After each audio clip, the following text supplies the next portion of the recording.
Hello guys, কেমন আছো সবাই? আশা করি সবাই খুব ভালো আছো। তো welcome back to my page. তো চলো আজকে এসেছি বরফে, আর বরফ দেখতে পাচ্ছ আমার সামনে কত কত বরফ। আর এই বরফগুলো এখন আমি নিচ্ছি একটাই কারণে, এই বরফগুলো এখন দেবো মিথির গায়ে, মানে ওর গায়ে দেবো এই বরফ। দেখি ও ওর রিয়েকশন কিরকম হয়।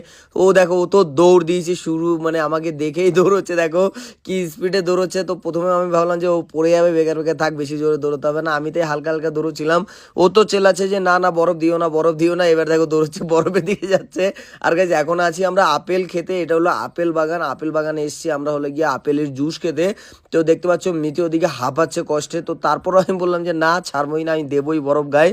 তো আমি আরও একটু বরফ নিয়ে নিলাম। আর ওই সাইডে ওরা সবাই এখন ফটো ভিডিও তুলছে, আর আমি এদিকে এইগুলো করছিলাম।